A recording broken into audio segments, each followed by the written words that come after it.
Well, hello, Principal Beverly. I'm so glad to see you this afternoon. What did you want to talk about today? Recently, I've participated in Coaching 101 and wanted to discuss how it has impacted my feedback with teachers in my school. So you've been having coaching conversations and giving them feedback. Tell me a little more about the feedback you're looking for. Prior to going to Coaching 101, my feedback with teachers had been very prescriptive. In terms of mediation, I think that it's easy for a school leader to prescribe solutions for their staff. Seeing myself as the instructional leader in the building, I was going into classrooms, doing walkthroughs, doing observations, and my feedback was generally what I wanted to see happen in classrooms. You know, trying to take a more of an authoritative instructional role. So your training in Coaching 101 has been impactful for you and your teachers, and that you're less prescriptive, focused with what you thought should happen in the classroom.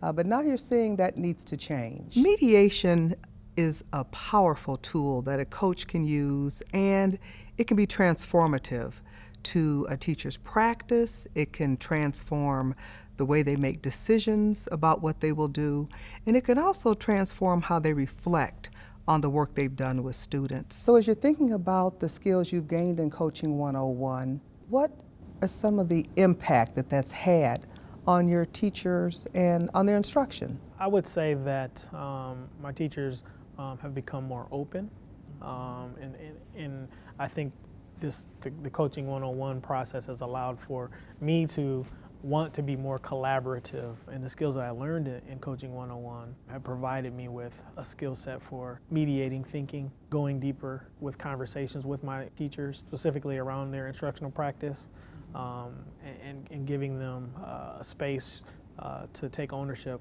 of both their strengths and their challenges in the classroom. The principal was so good about it. Part of the lesson went well, and there were other parts that I wasn't so sure about. He mediated my thinking about what I had done as I reflected on it along with him. It's much more difficult, yet much more effective if you're able to mediate the thinking of your teachers, allowing them to recognize the strengths and their own challenges with regards to instruction, and then again developing their own capacity to problem solve and develop solutions in a collaborative manner. So using this new feedback you've learned in coaching, you've been able to give them some space, collaboration, and also ownership has been important in your building. Tell me specifically about some of the skills you're going to use from Coaching 101 that you think will make an impact on the teachers. Since going to Coaching 101, I've recognized that there are more valuable and more efficient and effective ways of providing feedback to my teachers.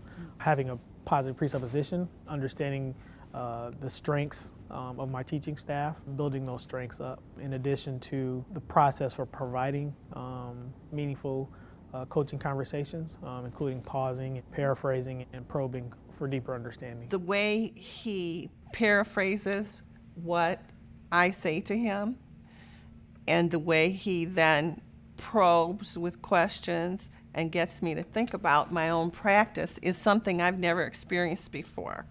And it's a whole new thing for me to take the time and have the encouragement to look at what I'm doing. So there are several skills that you learned in Coaching 101 that you found helpful with your teachers, using positive presuppositions to show value, pausing, paraphrasing, and probing, asking different types of questions. What might be some things that will make the coach think deeply? Those would be mediational questions. Those would be the use of active listening skills of pausing and paraphrasing. So mediation is a tool that takes great skill. It takes practice.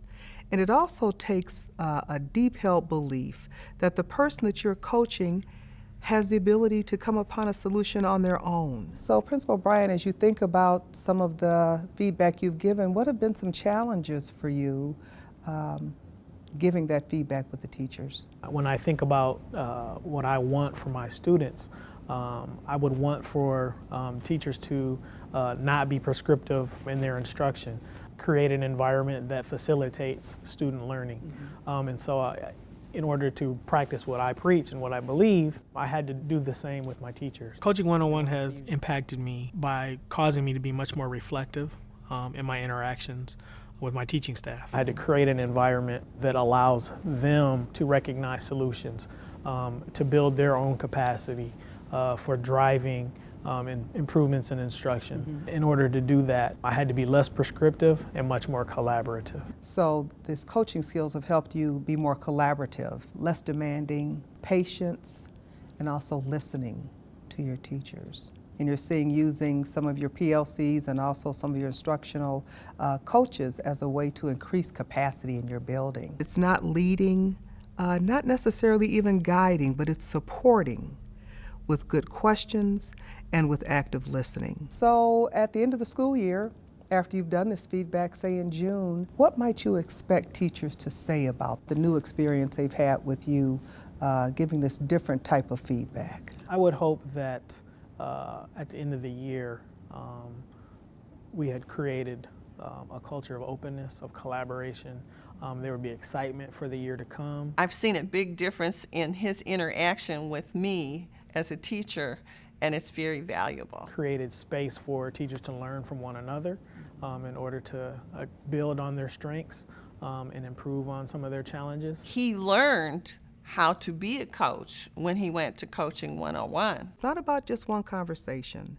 It's not about just talking to have a conversation.